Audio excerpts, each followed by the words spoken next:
여러분, 제가 여러분들과 함께 디도서를 다룰 때 큰 기쁨 중에 하나는 3장밖에 안 되는 작은 서신인데 2장과 3장에서 복음을 너무나 풍성하게 다루고 있어요.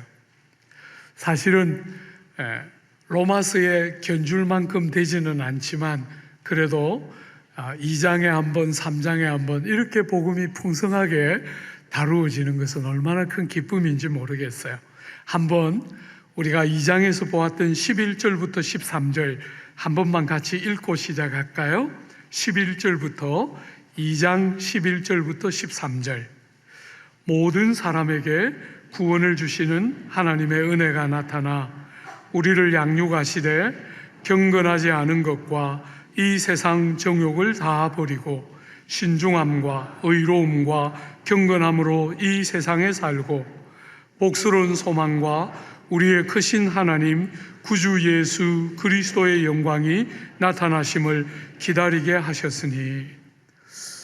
여러분, 하나님의 은혜가 나타났다 하고 복음을 소개했죠, 그죠?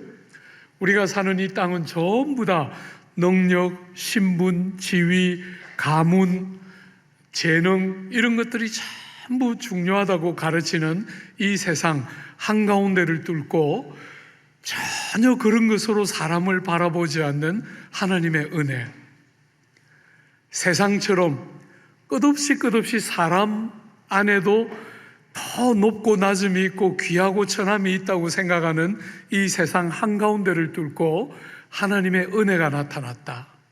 모든 사람을 정말 우리가 세상에서 경험하는 그런 눈으로 대하지 않으시고 은혜로 자격 없는 자들과 공로 없는 자들과 일한 것이 없는 자들에게 너무나 풍성한 선물을 거저 주시는 하나님의 귀한 은혜가 나타났다.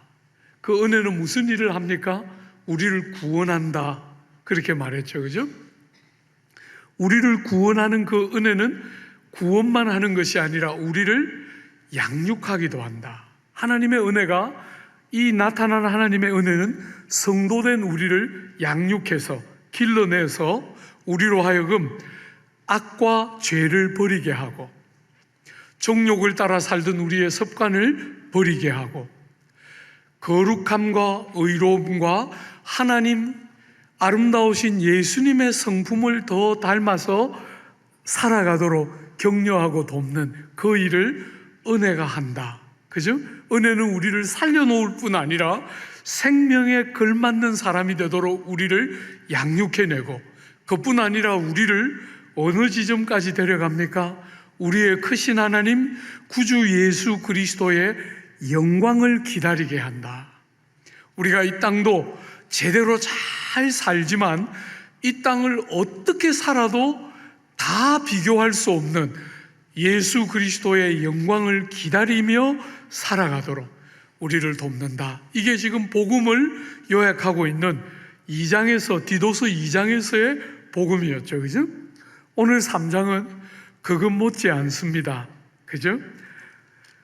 4절부터 7절에 복음을 굉장히 풍성하게 설명해 두었는데 우리는 2장과 약간 대조적으로 하나님의 자비와 사람 사랑함이 나타났다. 2장에서는 하나님의 은혜가 나타났다, 그렇게 말했는데 3장에서는 하나님의 자비와 사람 사랑하심이 나타났다. 여러분, 그 하나님의 자비와 사람 사랑함이 나타나서 뭘 했습니까?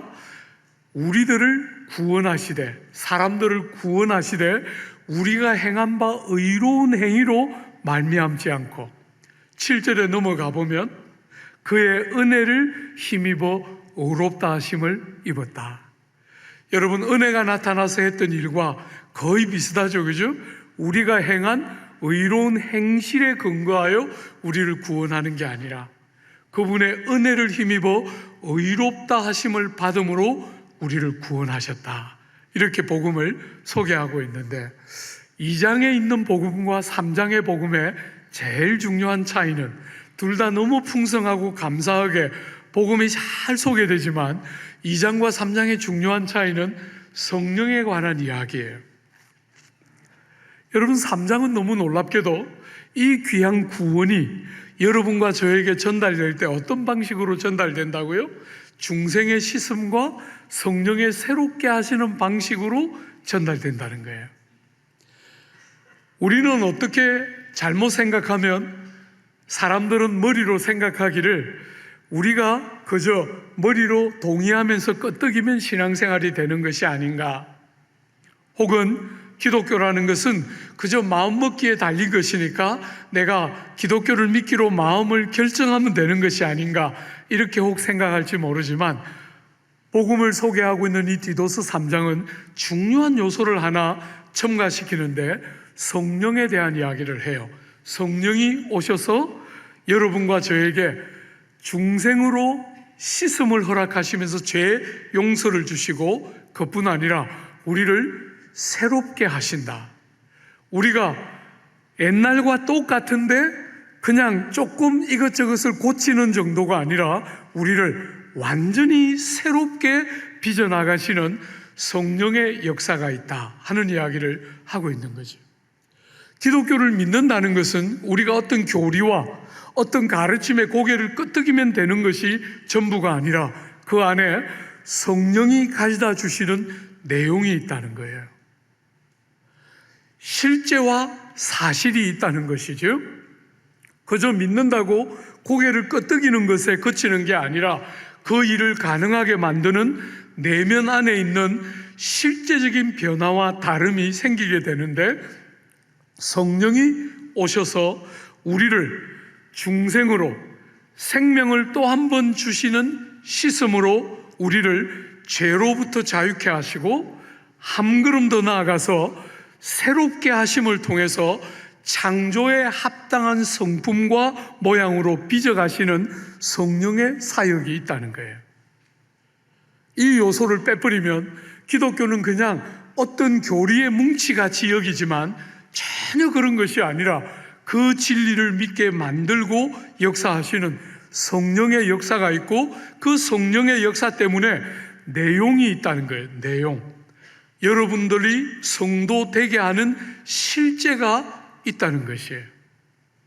사랑하는 여러분, 오늘은 성령에 대한 주제를 다루게 될 텐데 너무 중요하기 때문에 오늘 한 번에 다 못 다루고 본문에 있는 것만 간단하게 다루고, 요 디도서 끝나면 성령의 열매라고 갈라디아서 5장에 있는 것 가지고 성령의 사역에 대해서 한 번 더 우리가 쭉 좀 더 집중적으로 한번 살펴보려고 해요.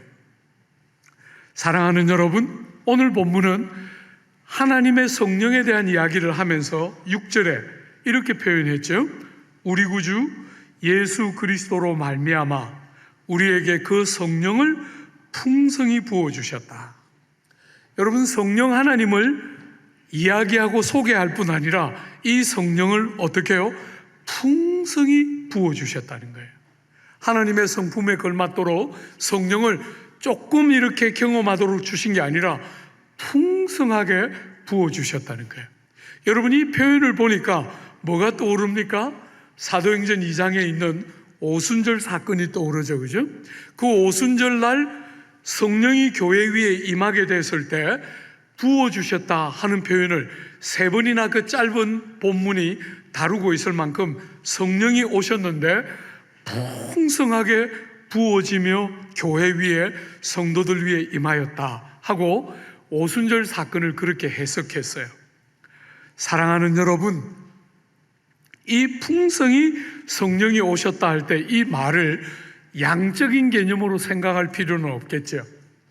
왜냐하면 성령은 하나님이시고 인격이시기 때문에 양적으로 성령이 조금 계시다가 많이 계신다 이런 개념으로 꼭 이해할 필요는 없겠죠, 그죠? 성령이 그 큰 권세와 능력을 가지고 지속적이고 반복적으로, 그 성령이 지속적이고 직접적으로 성도들 위에 계속적으로 임하시고 역사하시는 것을 풍성히 부어주셨다라는 말이 표현하고 있는 거예요. 하나님의 성령이 구약에 보면 성령이 임하였다가 떠나기도 하잖아요, 그죠? 여러분이 특별히 사사기에 나오는 누굽니까? 삼손 이야기에 보면 성령이 임하기도 하고 떠나기도 하는데 신약의 성령은 그렇지가 않다는 거예요.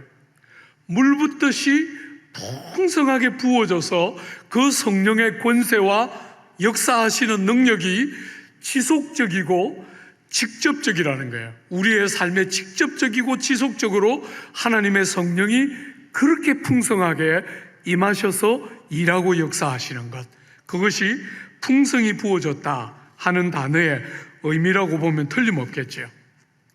사랑하는 여러분, 이 풍성한 성령 하나님의 부어지심이 어떤 방식으로 왔다고요? 주 예수 그리스도로 말미암아 우리에게 풍성히 부어지고 임하게 된다는 거예요. 이게 신약이 가지고 있는 제일 중요한 차이 중에 하나예요. 구약에도 성령이 계셨는데 구약의 성령은 제한적이죠. 여러분, 부분적이에요. 그런데 신약의 성령은 풍성하게 부어져서 모든 진실한 성도들에게 풍성하게 부어졌는데, 왜냐하면 예수 그리스도의 공로로 말미암아서 풍성하게 부어졌다는 거예요. 사랑하는 여러분, 예수님의 모든 공로에 근거해서 주님이 이 땅에 우리를 위하여 오시고 이 땅을 사시고 십자가에 달려 돌아가시고 부활 승천하셔서 하나님 보좌 우편에 앉아 계신 그 모든 예수님의 공로에 근거해서 모든 진실한 성도들에게 성령이 풍성하게 부어졌다. 이게 신약 시대의 제일 중요한 특징 중에 하나예요. 사랑하는 여러분, 요한복음 7장, 제가 너무너무 좋아하는 성경 중에 하나인데요, 요한복음 7장에 예수께서 누구든지 목마르거든 다 내게로 와서 마시라. 그 배에서 생수의 강이 흘러나리라. 이렇게 말씀하셨죠? 그렇게 그 본문을 말씀하시고 나서 요한이 그것을 뭐라고 해석했습니까? 이는 그를 믿는 자들이 받을 성령을 가리킴이라. 우리 예수께서 자기를 믿는 자들, 자기에게 나오는 자들마다 그 배에서 생수의 강이 흘러 넘치게 될 텐데, 이는 믿는 자들이 받게 될 성령을 가리킴이라. 이렇게 본문이 해석했어요. 여러분, 그런데 그렇게 기록해놓고 뭐라고 연이어 나오느냐 하면, 예수께서 아직 영광을 받지 않으셨으므로 성령이 아직 그들에게 계시지 아니하시더라. 여러분, 요한복음이 예수님의 때 혹은 예수님이 영광을 받는 때라고 표현할 때, 그때는 무슨 때예요? 예수님이 십자가에 달려 돌아가시는 때죠. 아직 예수님이 돌아가시고 부활하시고 승천하지 않았기 때문에 성령이 아니 계셨다는 거예요. 존재를 안 했다는 게 아니라 성령이 자유롭게 역사하시고 일하지 않았다는 것이죠. 그죠? 그래서 여러분들이 신약 성경을 자세히 보면 예수님이 탄생하기 직전에 예수의 오심을 예언하게 될 요한과 아버지, 어머니, 요 세 사람 빼고는 성령이 충만했다라고 표현하는 인물이 거의 없어요, 신약 성경에. 그런데 예수가 돌아가시고 나면 사도행전에서부터 자주 등장하는 단어가 뭐냐면 성령이 충만하게 임하였다, 성령의 충만하심을 받았다 하는 표현이 사도행전에 베드로부터 바울부터 무수한 성도들에 이르기까지 성령이 충만하게 하심을 입었다 하는 표현이 굉장히 많이 나와요. 왜? 예수 사건이 이 모든 성령의 풍성히 부어지심의 근거이기 때문에. 사랑하는 여러분, 하나님의 성령의 충만한 부어주심은 특별한 사람들, 선교사님들이나 목회자들 같은 특별한 사람들의 부름이 아닙니다. 그리스도를 믿는 모든 진실한 성도들에게 주신 하나님의 선물이 성령을 충만하게 부어주시는 거예요. 사도행전 2장에 베드로는 그 사건을 가지고 이렇게 설교했죠. 이 예수를 하나님이 살리신지라 우리가 다 이 일의 증인이로다. 하나님이 오른손으로 예수를 높이심에 그가 약속하신 성령을 아버지께 받아서 너희가 보고 듣는 이것을 부어주셨느니라. 베드로가 이르되 너희가 회개하여 각각 예수 그리스도의 이름으로 세례를 받고 죄 사함을 받으라. 그리하면 성령의 선물을 받으리니 이 약속은 너희와 너희 자녀와 모든 먼데 사람 곧 우리 주 하나님이 얼마든지 부르시는 자들에게 하신 것이라 하시고, 예수 믿는 모든 진실한 성도들에게 하나님의 성령의 선물을 하나님이 풍성히 부어주신다. 이렇게 지금 사도행전 2장과 오늘 본문이 말하고 있는 것이지요. 여러분, 오늘 우리가 한번 살펴보려고 하는 것은 이렇게 풍성히 임하신 성령이 어떤 일을 하시는가 하는 거예요.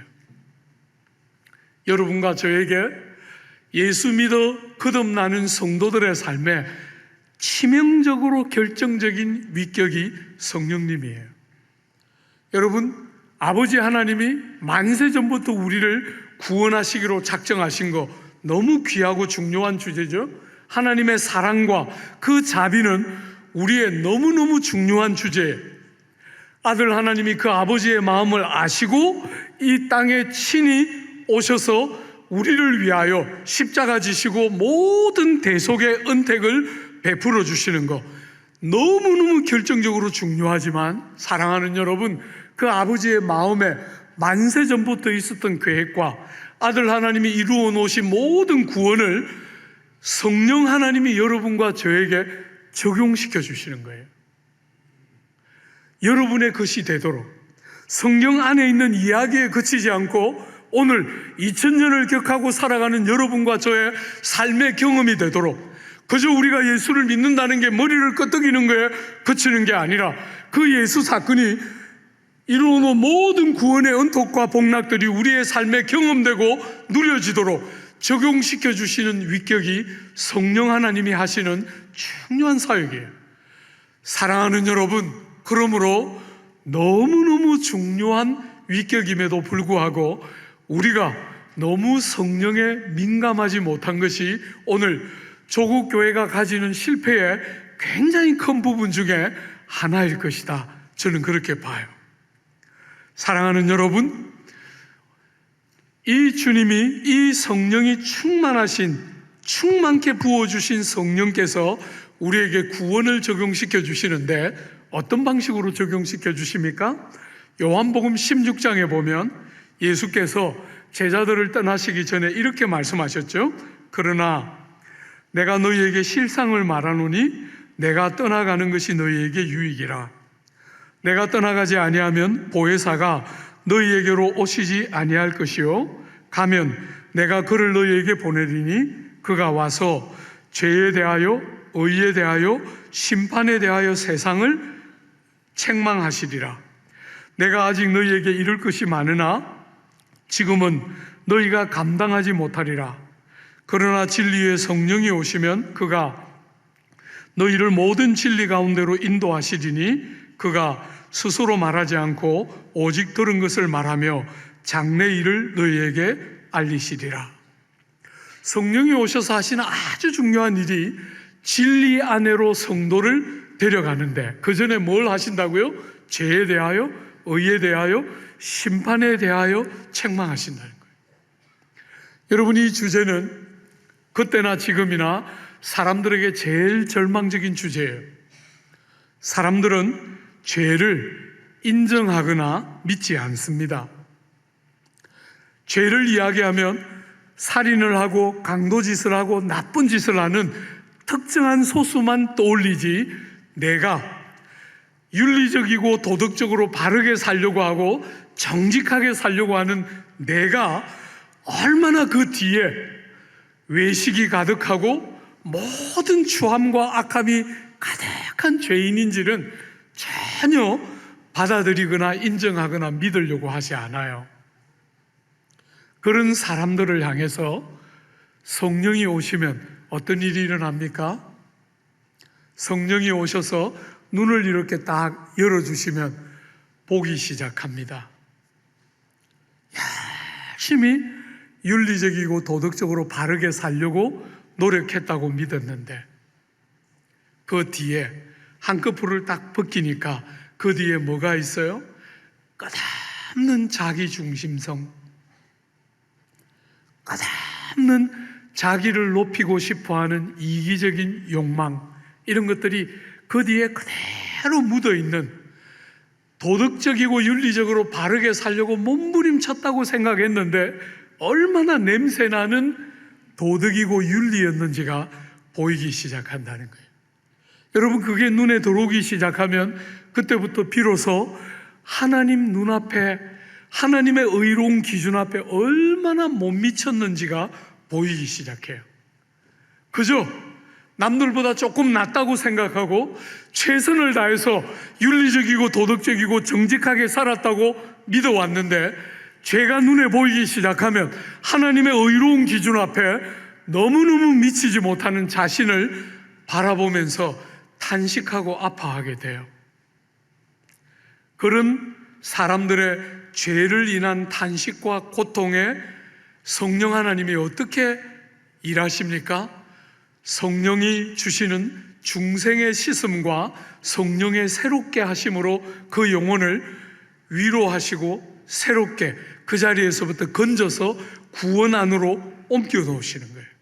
죄를 깨닫고 죄가 주는 슬픔과 탄식이 뭔지를 아는 그에게 그리스도 안에 있는 대속의 은혜의 영광을 적용시키시면서 죄로부터 용서하심을 경험하게 하고, 죄가 용서될 뿐 아니라 새롭게 하시는, 새로운 사람이 되는 은혜와 영광이 뭔지도 알게 되는, 그것을 하나님의 성령이 1차적으로 믿지 않는 사람들을 향해서 성령이 하시는 중요한 첫 번째 역할이 구원을 적용시켜 주시는 것이. 사랑하는 여러분, 이게 뭔지를 모르면 여러분은 아직 성도가 아니에요. 교회를 수십 년 다니고 여러분들이 믿는다고 아무리 입으로 말해도 죄송하지만 여러분 아직 아닙니다. 기독교는 그런 종교가 아니에요. 하나님의 성령이 오셔서 여러분의 눈을 열어서 보지 못하던 것들이 보이기 시작하고, 깨달아지지 않던 것들이 깨달아지기 시작하면서 생명 안으로, 생명이 없던 자리에서 생명이 있는 자리로 옮겨지고, 그것을 성령이 하시는 아주 중요한 사역 중에 하나예요. 구원을 적용시켜서 우리의 것이 되게 하시는 복된 일, 하나님의 성령이 하시는 것이죠. 두 번째로, 그렇게 성도가 된 하나님의 백성들을 성령은 어떻게 하십니까? 거룩한 백성으로 빚어 나아가십니다. 여러분, 2장에서 디도서에서 바울은 뭐라고 표현했냐면, 하나님의 모든 사람을 구원하시는 하나님의 은혜가 나타나 우리를 양육하신다, 이렇게 말했죠. 그죠? 은혜가 나타나서 사람을 구원하기만 하는 게 아니라 양육하기도 한다는 거예요. 하나님의 성령이 여러분과 저에게 구원을 적용시켜서 예수 안 믿는 자리에서 예수 믿는 사람이 되게만 하시는 게 아니라 예수 믿는 사람에 걸맞는 새로운 사람으로 빚어내고 양육하고 다듬어 간다는 거예요. 그래서 여러분, 은혜가 우리를 양육해서 뭘 했습니까? 우리의 욕망과 우리의 욕심과 죄를 향해서 끝없이 달려가는 우리의 옛 자아를 벗어나서 이겨내고, 죄가 가져오는 무수한 좌절과 낭패감을 극복해내고 이겨내면서 새로운 성품, 하나님이 우리를 창조하셨을 때 우리에게 주셨던 그 새로운 성품, 아들 하나님이 우리를 위하여 이 땅에 오시면서 대속의 죽음을 죽으심으로 우리에게 주고 싶어 했던 예수의 아름다움을 닮아가게 하시는 그 놀라운 일을 성령이 우리 안에 함께 거하며 행하신다는 것이에요. 여러분, 우리가 몸담고 있는 조국 교회는 오늘날 많은 사람들에게 손가락질을 받고 있습니다. 예수 믿는 사람답게 못 산다는 거예요. 저는 여러 이유가 있겠지만 두 가지 이유를 주된 이유라고 생각해요. 성도들이 가지고 있는 정리되지 않는 신학적 지식, 은혜로 말미암아 받는 구원, 믿음으로 얻는 구원이라고 말할 때 그것을 성경이 무슨 의도로 사용하는지를 알지 못하고 자기 방식대로, 너무 익숙한 방식대로 쉽게 해석하면서 혼돈하거나 오해하는 것 때문에 많은 성도들이 삶을 사는 일에 실패하고 있다. 사랑하는 여러분, 행함으로, 자격으로, 공로로 구원 얻지 못하고 은혜로, 자격 없는 우리를 믿음으로, 예수를 의지하는 믿음으로 구원하셨다 할 때 그 말을 조국 교회의 많은 성도들은 어떻게 오해하느냐 하면 어떻게 살아도 구원을 받는다 이렇게 생각한다는 거예요. 성경에 어디에도 그런 표현은 나오지 않아요. 여러분, 그 말은 절대로 성경이 지지하는 말이 아닙니다. 여러분이 어떻게 살아도 예수 믿었기 때문에 구원받는다, 그거는 부적 같은 거죠. 그죠? 샤머니즘에서 가르치는 부적 같은 거예요. 그런 것이 기독교가 아닙니다. 기독교는 여러분 내면에서부터 진정한 변화를 일으켜요. 하나님의 성령이 오셔서 우리의 내면을 바꾸어내요.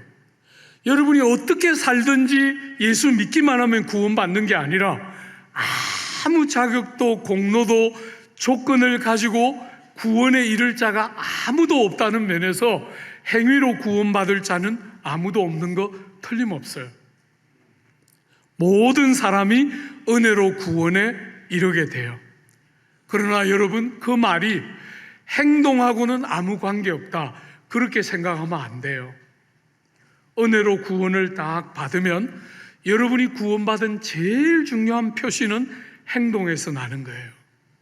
그죠? 예수 믿기 전과 예수 믿고 난 후에 제일 중요한 차이는 행함에서 나는 거예요. 선한 일에 열심하는 하나님의 백성이 되기 시작하는 거잖아요. 주 안에 사랑하는 여러분, 여러분과 제가 하나님을 모를 때는 우리는 때로는 정말 저 사람보다 낫다고 생각하면서 자기를 본 때가 있었지만, 여러분과 제가 예수를 딱 믿고 나니까 뭐가 보여요? 그 선이고 착해 보이는 일이 한꺼풀만 딱 비키니까 그 뒤에 뭐가 있어요? 끝없는 자기중심성, 나를 드러내고 나를 평가하고 나를 높이는 도구로서의 선이에요. 그래서 선지자의 글에 보면 여러분들과 제가 갖고 있는 그런 의를, 그런 선을 뭐라고 불렀어요? 누더기 같다. 우리가 갖고 있는 의는 하나님 앞에 연락되는 의가 아니라 누더기 같은 의에 불과하다는 거예요. 그런 우리가 성령이 우리 속에 내주하시면서 중생의 씻음과 성령의 새롭게 하심을 통하여 새롭게 딱 되고 나니까 비로소 그때부터 참되게 하나님을 사랑하고 나 중심이 아니라 이웃들이 나보다 더 유익하기를 원하는 변화된 중심이 만드는 참된 선을 행하는 친백성 되는 것이 구원이 가지고 있는 제일 중요한 목적 중에 하나예요. 그러므로 사랑하는 여러분, 행위로 구원을 받을 자가 없다는 말이 구원을 받은 우리가 행동을 어떻게 해도 구원에 들어간다는 이야기를 하고 싶어 하는 게 아니잖아요. 그죠? 아무 자격 없어서 다 심판받을 수밖에 없는 여러분과 저를 건져서 자격에 근거하지 않고 은혜로 건져서 예수의 너무나 귀한 보혈로 건져서 새롭게 하신 다음에 우리로 하여금 주님이 우리에게 정말 하게 하고 싶었던 바로 그 사람 만드는 것이 기독교가 말하는 구원이에요. 그저 부적을 가지고 있다가 보혈만 주면 귀신도 쫓겨나가고 복이 들어오는 그런 종교가 아닙니다. 기독교는 여러분이 변하고 제가 바뀌어서 삶이 달라지는, 그래서 무수한 복이 우리에게 올 뿐 아니라 그 복이 우리를 거쳐서 이웃들을 복되게 하는 바로 그런 종교가 기독교예요. 사랑하는 여러분, 이제는 그런 오류를 다시 반복해서는 안 되는 때가 우리가 사는 지금이에요. 두 번째, 성도들이 삶을 사는 일에 실패하는 중요한 이유는 교회를 모르기 때문이라고 생각해요. 많은 성도들이 신앙생활을 이렇게 생각해요. 내가 하나님 앞에서 잘하면 되지. 안 됩니다, 여러분. 그게 안 된다는 거예요. 여러분 혼자서 이 길은 가지는 길이 아닙니다. 목사인 저는 여러분이 너무나 필요해요. 여러분은 저를 필요로 합니다. 여러분 혼자 안 가지는 길이에요. 내가 잘하면 되지. 안 됩니다. 교회 공동체 안에 들어와서 사랑하는 지체들을 바르게 대하고 섬기는 게 뭔지를 알아야 그때부터 여러분은 진짜 바뀌기 시작해요. 여러분이 내 하나 주님 앞에 잘하면 되지 하고 사는 한 여러분은 안 바뀌어요. 예배당에 와서 아무리 은혜로운 설교를 듣고 가도 여러분 안 바뀝니다. 제가 100% 슈어합니다. 확신합니다. 절대로 안 바뀝니다. 그런데 여러분이 공동체 안에 딱 들어와서 다른 지체들을 여러분의 몸의 한 부분인 것처럼 생각하고 대하기 시작하면 그때부터 여러분은 안 바뀔 수 없는 삶의 자리로 가게 돼요. 사랑하는 여러분, 우리가 예수를 믿는 그 순간부터 우리는 성령으로 거듭나서 머리이신 그리스도의 몸을 구성하는 몸의 한 부분으로 지체로 우리는 함께 연합됩니다. 더 이상 예수 믿기 전에처럼 혹은 이 시대의 정신처럼 여러분 하나가 있고 남이 있고 하는 것이 아니고 여러분이 예수를 딱 믿게 되면 그때부터 여러분은 사랑하는 지체들과 함께 생면부지의 사랑하는 지체들과 함께 몸을 함께 구성하면서 그가 더 이상 그로만 존재하는 게 아니라 나의 몸의 한 부분으로 그의 슬픔이 나의 슬픔이 되고 그의 기쁨이 나의 기쁨이 되는 몸 안으로 우리는 함께 들어가게 돼요. 여러분 에베소서 2장에 복음을 그 2장은 복음을 두 가지로 잘 소개하고 있는데 하나는 여러분이 잘 아는 하나님과 여러분의 관계의 회복이 나온다면 뒷부분은 사람과 사람 사이를 가로막고 있던 담벼락이 다 무너지면서 우리가 한 새 사람으로 빚어지는 바로 그게 교회예요. 교회는 믿음의 핵심적인 요소를 구성하고 있어요. 여러분이 신앙 고백하는 것 중에 교회를 믿사옵고 성도의 사귐과 교통을 믿습니다 하고 고백하잖아요. 여러분이 고백하는 신앙 고백의 가장 중요한 요소 중에 하나가 교회예요. 교회. 그런데 교회를 내가 남하고 아무 관계없이 내 하나님 앞에 잘하면 되지 그렇게 생각하기 때문에 이렇게 안 바뀐다는 거예요. 사랑하는 여러분, 교회는 성도의 사귐과 교통은 신앙의 제일 핵심적인 요소 중에 하나예요. 여러분 혼자 신앙생활 못합니다. 그건 기독교가 아니에요. 기독교의 제일 핵심적인 내용 중에 하나는 여러분이 공동체 안에 들어가서 이렇게 불완전한 사람들, 그죠? 여러분이 다 두려워하는 것은 믿었다가 다 상처받는 거잖아요. 저 사람은 좀 다르게 생겼다 했는데 들어가서 보니까 똑같지요? 네, 상처받는 거예요. 사랑하는 여러분, 그래서 다들 놀라워하고 두려워하면서 교회 옮기고 좋은 교회를 소위 말해서 찾아요. 사랑하는 여러분, 여러분들이 그런 사람들을, 그런 뾰족한 사람들을 받아서 몸의 한 부분인 것처럼 여러분이 동의되지 않는다고 믿는 어떤 부분들을 절대로 그 사람들에게 여러분들이 중요하다고 생각하는 어떤 가치들을 뒤집어 씌우고 요구하지 않고 여러분이 종이 되고 낮은 자리로 가고 희생하고 섬기고 자아를 깨뜨리는 그런 과정을 거쳐서 몸의 한 부분으로 서로를 받아내기 시작해야 진실한 변화가 여러분의 삶에 일어나는 거예요. 혼자 제가 늘 이야기하지 않습니까? 여러분이 기도원에 가서 나무 두 뿌리 뽑고 와도 나쁜 성격 안 바뀌어요. 제가 목회 40년 하면서 수사하게 봤어요. 나무 그렇게 많이 뽑고 왔는데 그 불쌍한 나무들만 다 뽑고, 자기는 하나도 안 뽑고 와요. 그런 사람 수락하게 봤어요. 신앙생활을 그렇게 생각하기 때문이죠. 자기는 안 바뀌고 남을 바꾸려고 드는 어리석은 일을 계속 반복할 뿐이에요.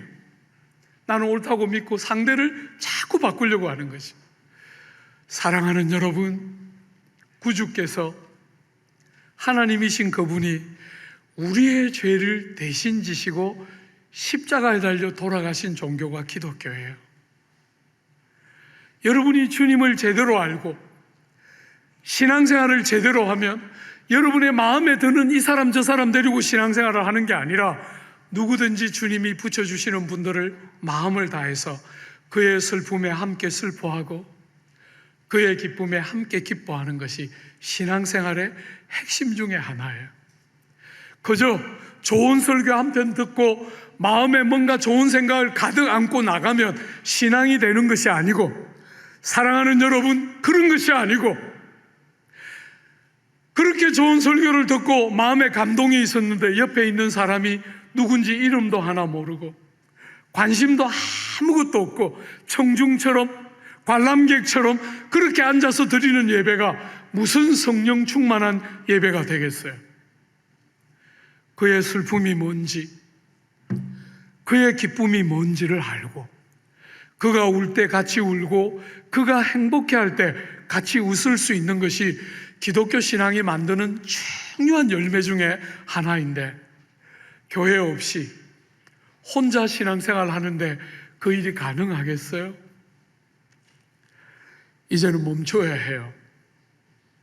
어리석게 은혜를 받았다고 말하는 것이 끝없이 자기가 복받고 자기가 잘된 이야기밖에 할 줄 모르던 그 어리석은 이야기를 이제는 멈추고, 남들이 어떻게 되는가, 내 주변에 있는 사람들이 여러분 때문에 어떻게 되는가 하는 것들이 보이기 시작해야 그게 진짜 기독교 신앙의 핵심 중에 하나지요. 사랑하는 여러분, 저는 이런 주제가 다 하나님의 성령과 직결되어 있는 주제라고 생각해요.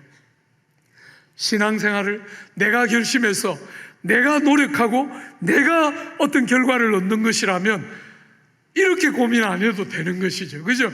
능력껏 사람들이 다 능력껏 그냥 살면 되는 것인데, 은혜의 성령님이 오셔서 우리같이 악한 자들을 하나님의 사람으로 만드는 이 복되고 영화로운 복음을 우리는 알기 때문에 한 사람도 포기하지 못하고 어떤 사람도 아니라고 말하지 않고 주님 때문에 믿어주고 기다려주고 사랑하고 희생하고, 그게 교회이고 하나님의 성령이 우리를 빚어가시는 방식이죠. 오늘 사랑하는 여러분, 이렇게 여러분과 제가 성령의 도우심을 받아서 자라고 변하고 예수의 아름다움을 닮아가면 궁극적으로 우리를 데려가고 싶어하는 지점이 어디입니까?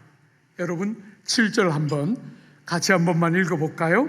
우리로 그의 은혜를 힘입어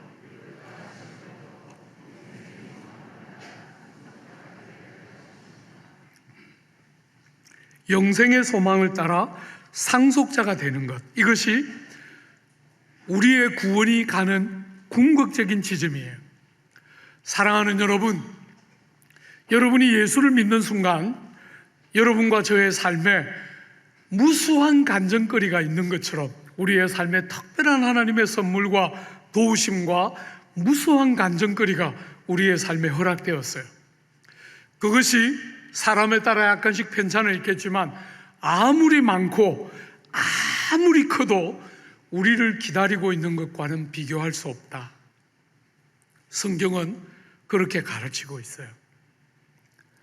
여러분이 지금까지 경험하고 누려왔던 것이 어떤 것이었던지 간에 지금 여러분과 저 앞에 우리를 기다리고 있는 것은 그 어떤 것하고도 비교할 수 없는 구원을 하나님이 우리에게 주셨고, 성령을 이렇게 풍성하게 부어주신 이유는 절대로 낙심하지 않고 중도에 넘어지지 않고 끝까지 영생의 상속자가 되고 하나님 나라의 상속자가 되는 그 영광스러운 구원에까지 견디고 달려가도록 우리의 삶을 하나님의 성령을 풍성히 주심으로 격려하고 붙들어 주시는 것이죠. 사랑하는 여러분, 여러분과 저의 삶에 성령이 하시는 아주 중요한 사역 중에 하나는 에베소서 1장에 삼위 하나님이 하시는 구원의 사역을 위한 동력을 쭉 말하고 나서 성령에 관해서 이렇게 표현하고 있어요.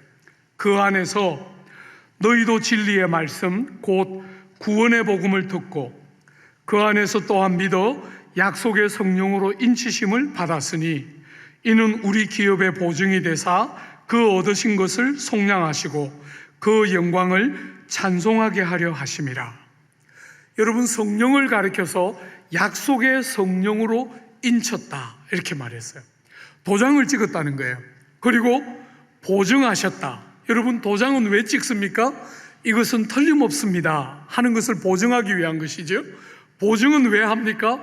일부를 가지고 전부를 증거하기 위한 것이죠. 성령이 하시는 중요한 사역 중에 하나가 뭐냐면 도장을 찍어서 우리가 가는 이 걸음이 틀림없다 하는 것을 보증해 주시는 거예요. 여러분, 일부를 가지고 우리를 기다리고 있는 전부가 어떤 것인지를 일부를 가지고 전부를 증거함으로 우리가 이 땅을 살아가는 동안 세상에서 거친 세상에서 넘어지고 실패하고 상하고 아플 때마다 낙심함이 없이 그 우리를 기다리고 있는 영생의 상속이 얼마나 완전한 것인지를 알고 이 믿음의 길을 끝까지 신실하게 달려가도록 위로하고 격려하기 위해서 성령을 풍성하게 부어주셨다 이렇게 말하고 있습니다. 여러분, 우리 예수께서 산상설교 5장부터 마태복음 5장부터 7장까지 산상설교를 하시고 그 설교의 거의 막바지에 가서 기도에 대한 권면을 하시죠. 그죠? 구하라, 찾으라, 두드리라. 기도를 얼마나 권면하시고는 이렇게 말씀하셨어요. 너희가 악한 자라도 좋은 것으로 자식에게 줄 줄 알거든 하물며 하늘에 계신 너희 아버지께서 구하는 자에게 좋은 것으로 주시지 않겠느냐. 하물며 너희들이 아무리 악해도 너희 자식에게는 좋은 거 주고 싶어하는 바로 그런 게 너희들인데 하늘 우리 아버지는 오죽하시겠느냐 이렇게 말씀하셨는데, 누가복음에 똑같은 본문에서 누가복음에 이렇게 말씀하셨어요. 하물며 너희 하늘 아버지께서 구하는 자에게 성령을 주시지 않겠느냐. 사랑하는 여러분, 오늘 우리는 너무나 많은 교회 안에 이렇게 많은 사람이 빼곡하게 모여 있는데도 많은 사람들이 외롭다는 이야기를 해요. 사랑하는 여러분, 틀림없이 하나님이 때때로 우리를 외롭게 만드시고 우리를 골방에 홀로 하나님 앞에 세우는 때가 틀림없이 있어요. 그래서 그런 면에서의 외로움은 꼭 필요하고 우리는 반드시 그런 과정을 거쳐야 해요. 그러나 여러분, 그렇지 않은 방식으로 외로운 것은 건강한 것이 아니에요. 여러분은 혼자가 아닙니다. 성령을 우리에게 선물로 주셨고 하나님은 우리에게 너무 귀한 교회를 선물로 주신 거예요. 주 안에 사랑하는 여러분, 힘을 다해서 이 귀한 세상의 가장 귀한 선물이신 예수를 우리에게 주신 그 하나님이 성령을 또 다른 보혜사로 우리에게 선물로 주시고 또 다른 선물로 교회를 선물로 받은 자인 줄 기억하고 성령의 충만하신 역사를 따라 많은 성령의 열매를 맺어내고 성도다운 삶을 살아내는 복되고 귀한 성도 여러분들 모두가 꼭 되어주시기를 기대하고 축복합니다.